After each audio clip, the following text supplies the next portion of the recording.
नमस्कार दोस्तों, स्वागत है आपका अपने अपने YouTube चैनल में। आज हम इम्पोर्टेंट टॉपिक पे बात करने वाले हैं कि इलेक्ट्रिकल मशीन्स में पावर ग्रिड में क्या क्या पढ़ के जाना है। तो पावर ग्रिड में इलेक्ट्रिकल मशीन्स में क्या क्या पढ़ना है, बड़ी ध्यान से देखना। इससे पहले वीडियो बेसिक इलेक्ट्रिकल की थी कि बेसिक इलेक्ट्रिकल में आपको क्या क्या पढ़ के जाना है। अब जो वीडियो है वो है हमारे पास कि आपको इलेक्ट्रिकल मशीन्स में क्या क्या पढ़ के जाना है पावर ग्रिड के लिए। तो इलेक्ट्रिकल मशीन्स में आपको सबसे ज़्यादा जो ध्यान देने वाली बात है पावर ग्रिड के लिए, वो आपको ध्यान देना है सबसे पहला ट्रांसफॉर्मर। ट्रांसफॉर्मर जो टॉपिक है इसके अंदर आपको सबसे पहले तो जो करके जाना है आपको वो टॉपिक करना है आइडियल ट्रांसफॉर्मर।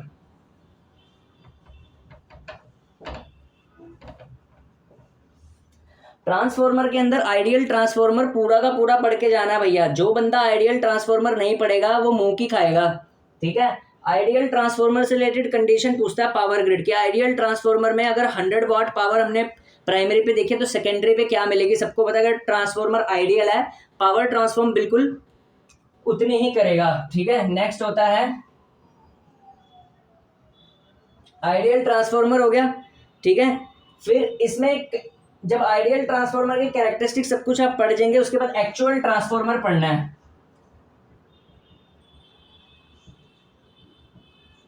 ठीक है। एक्चुअल ट्रांसफॉर्मर पढ़ने के बाद ईएमएफ इक्वेशंस।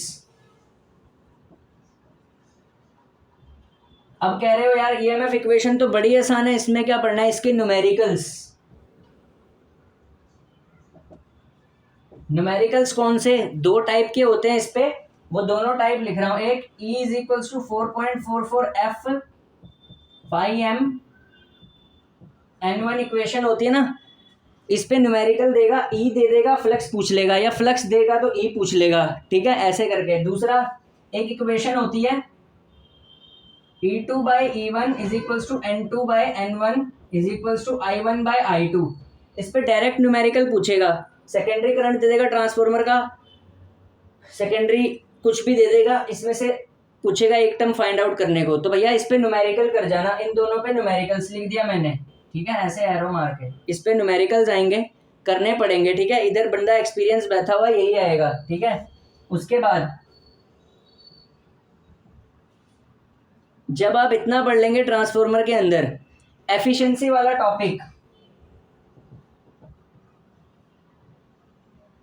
टॉपिक में कंडीशन पढ़ के जानी है मैक्सिमम एफिशिएंसी की। जब कंडीशन मैक्सिमम एफिशिएंसी की आप पढ़ लेंगे, उसके बाद आपको एक कनेक्शन पढ़ के जाना बड़ा इंपॉर्टेंट, स्कॉट कनेक्शन, ठीक है।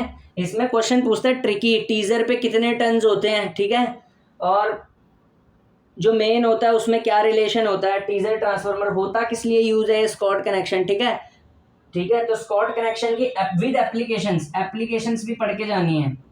देख लो ये सब टॉपिक तुम भूलने वाले थे, मैंने याद करा दिए सारे। स्कॉट कनेक्शन तुम्हारे दिमाग में नहीं चल रहा होगा कि पावर ग्रिड पूछता है, लेकिन पूछता है। स्कॉट कनेक्शन आएगा, एक होता है ओपन डेल्टा वीवी कनेक्शन, ओपन डेल्टा वीवी कनेक्शन से क्वेश्चन आएगा, ठीक है।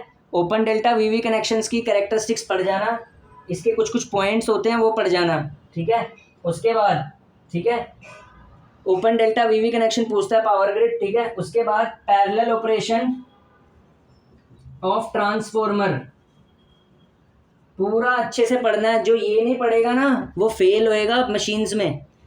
पैरेलल ऑपरेशन ऑफ ट्रांसफॉर्मर पढ़ना है, ठीक है। उसके बाद 3 फेज ट्रांसफॉर्मर्स की कंस्ट्रक्शन पढ़ के जानी है। 3 फेज ट्रांसफॉर्मर की कंस्ट्रक्शन अच्छे से पढ़नी है, ठीक है। उसके बाद एक चीज आपने पढ़ के जानी है बहुत इंपॉर्टेंट तरीके से ट्रांसफॉर्मर पढ़ते वक्त, बकल रिले, ठीक है। बकल्स रिले पढ़ जाना ट्रांसफॉर्मर के अंदर। जो लड़का इतना पढ़ लेगा पावर ग्रिड में एक भी क्वेश्चन इससे बाहर नहीं मिलेगा, ठीक है। सब याद करा दिया मैंने तुम्हें, जो भूले हुए हो ना तुम क्या पढ़ के जाना है क्या नहीं। स्कॉट कनेक्शन अभी मैं ना बताता तुम छोड़ के जाते, पैरेलल ऑपरेशन मैं ना बताता तुम छोड़ के जाते, ओपन डेल्टा वीवी मैं ना बताता तुम छोड़ के जाते, 3 फेज ट्रांसफॉर्मर की कंस्ट्रक्शन मैं ना बताता तुम छोड़ के जाते, बकल्स रिले तुम छोड़ के जाते। इससे बाहर ट्रांसफॉर्मर में एक भी क्वेश्चन नहीं मिलेगा। ठीक है, अब बात करते हैं डीसी मशीन्स में।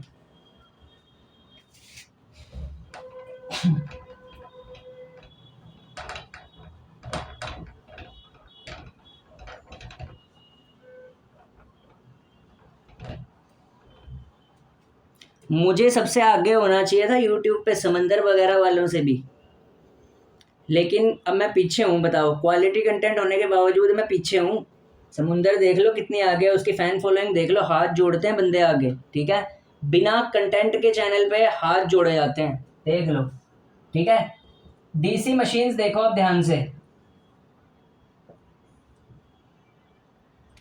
डीसी मशीन्स देखना जरा ध्यान से। डीसी मशीन्स में क्या पढ़ना है? डीसी मशीन्स में सबसे पहले आपको जो पढ़ के जानी है वो इसकी कंस्ट्रक्शन पढ़ के जानी है, डीसी जनरेटर और डीसी मोटर की। डीसी जनरेटर डीसी मोटर की कंस्ट्रक्शन पढ़ के जानी है आपको। ठीक है, उसके बाद डीसी जनरेटर डीसी मोटर की कंस्ट्रक्शन पढ़ने के बाद एक न्यूमेरिकल करके जाना है इस फॉर्मूले पे, Eg is equals to Zn5P/60A पे। इस पे न्यूमेरिकल करके जाना है आपको। ठीक है, फॉर्मूला बेस न्यूमेरिकल आएगा। ठीक है, उसके बाद जनरेटर की एक इक्वेशन होती है। ठीक है, वो क्या होती है? Eg minus IA RA equal to V. इस पे न्यूमेरिकल आता है, Eg minus IA RA equal to V पे न्यूमेरिकल पूछेगा। ठीक है, टाइप्स ऑफ डीसी जनरेटर्स पढ़ने हैं, टाइप्स ऑफ डीसी जनरेटर। ठीक है, टाइप्स ऑफ डीसी जनरेटर, उनकी एप्लीकेशंस। ये होता है मास्टर, एक एक टॉपिक बताए बच्चे को क्या पढ़ना है। कौन बता रहा है? कोई भी नहीं बता रहा तुम्हें। और फिर लास्ट में क्रेडिट ले जाएंगे 95 मेरे से ही आया था। भाई जब तूने कोई स्ट्रेटेजी नहीं बताई, तूने उसको बताया ही नहीं कौन सा टॉपिक पढ़ के जाना है, उसका टेक्निकल तो वीक होएगा ही। स्टूडेंट्स का टेक्निकल क्यों वीक है? वो गाइडेंस ही नहीं लेके जा रहे सही से। ठीक है, बल्कि भाई कोई सा भी एसएससी जेई को कोई सा भी पेपर, एसएससी जेई के अलावा ना कोई सा भी पेपर उठा के देख लो, सारे पेपर टेक्निकल बेस्ड हैं। और टेक्निकल आपका कमज़ोर रह गया तो फिर जॉब ले नहीं पाओगे आप। मैं बताता हूँ, UPPCL pure technical based exam है, PGCIL pure technical based exam है। आपको टेक्निकल में ज़बरदस्त परफॉर्म करना पड़ेगा, तभी निकलेगा ये एग्जाम। जो जो टॉपिक्स मैं बता रहा हूँ सारे पढ़ो, अभी भी टाइम है। ठीक है, हो सकता है पेपर अक्टूबर के बाद खिसक जाए, नवंबर में चला जाए। ठीक है, तो टाइम है अभी, अभी भी इसको चलाना शुरू कर दो। ठीक है, और यूकेपीएससी जेई जो आ रखा है, उत्तराखंड लोक सेवा आयोग का जेई, उसमें 720 नंबर का टेक्निकल आता है। सबसे ज़्यादा टेक्निकल उसी में पूछा जाता है। 720 नंबर की इलेक्ट्रिकल इंजीनियरिंग आती है उसके अंदर। तो सोचो, यूकेपीएससी जेई तो सिर्फ वही क्लियर करेगा जो 720 नंबर का टेक्निकल हैंडल कर सके। ठीक है, तो भैया बात सुनो जरा, समझो जरा।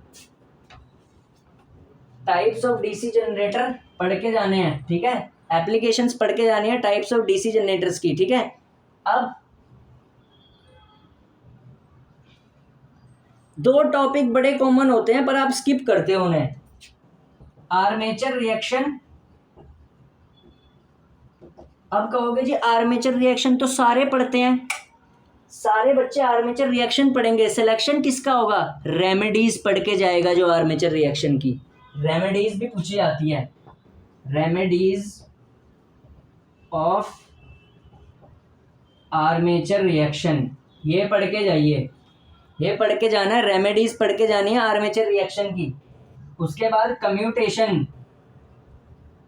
ठीक है, कम्यूटेशन तो जिस सारे पढ़ के जाते हैं। अब कई बच्चे बोलेंगे नीचे कमेंट करके, कम्यूटेशन तो सारे पढ़ के जाते हैं।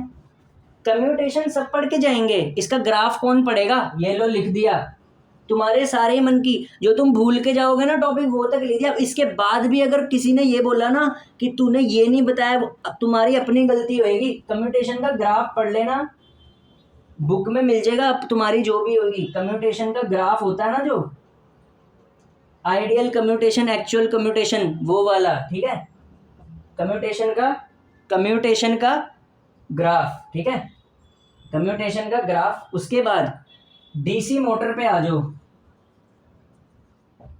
डीसी मोटर की characteristics.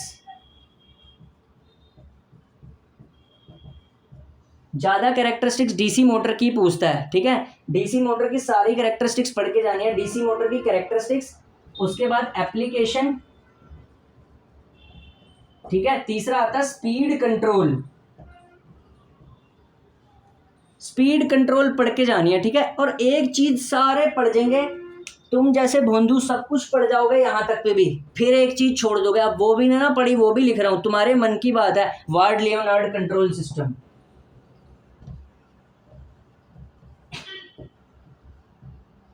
Control of DC motor. भैया अगर इतना बताने के बाद भी अगर कोई बंदा नहीं करा ना, तो फिर भैया मैं कुछ नहीं कर सकता। वार्ड लियोनार्ड पढ़ जाना, ठीक है। वार्ड लियोनार्ड भी पढ़ लिया सर हमने, वार्ड लियोनार्ड भी पढ़ लिया हमने तो पढ़ लिया। कई बच्चे ऐसे बोलेंगे अब कमेंट में, हमने पढ़ लिया। इतने से डीसी मशीन में काम नहीं चलता। टेस्टिंग ऑफ डीसी मशीन्स, ठीक है। स्विम्बर टेस्ट, हॉपकिंस, रिटार्डेशन और ब्रेक टेस्ट, ये सारे पढ़ने हैं। डीसी मशीन्स की टेस्टिंग में Swinburne test, Hopkin test, retardation test, brake test, power grid directly पूछता है। किसी ने भी पेपर दिए होंगे पिछले 5 साल में लगातार रिक्रूटमेंट हुआ पावर ग्रिड में, दिए तो होंगे तुमने पेपर, डायरेक्ट पूछता है। हॉपकिन टेस्ट किस पे कंडक्ट किया जाता है, फुल लोड पे या नो लोड पे, सबको पता है फुल लोड पे। रिटार्डेशन टेस्ट किस लिए फाइंड आउट होता है, स्ट्रे लॉसेस पे। कहाँ आता है टफ पेपर पावर ग्रिड का, तुम नहीं पढ़ के जाते। तुम क्या करते हो, बस वही जो बाकियों ने बताया है, ये पढ़ जाओगे, ये पढ़ जाओगे, ये पढ़ जाओगे, इतना पढ़ के ही नहीं जाओगे। टेस्टिंग वेस्टिंग खल्लास तो हो गई। तो भैया पढ़ के जाना। रिटार्डेशन टेस्ट, ब्रेक टेस्ट किस मोटर के लिए एप्लीकेबल होता है, फील्ड टेस्ट किस मोटर के लिए एप्लीकेबल होता है, स्विम्बर टेस्ट किस पे किया जाता है, सबको पता है नो लोड पे, ठीक है।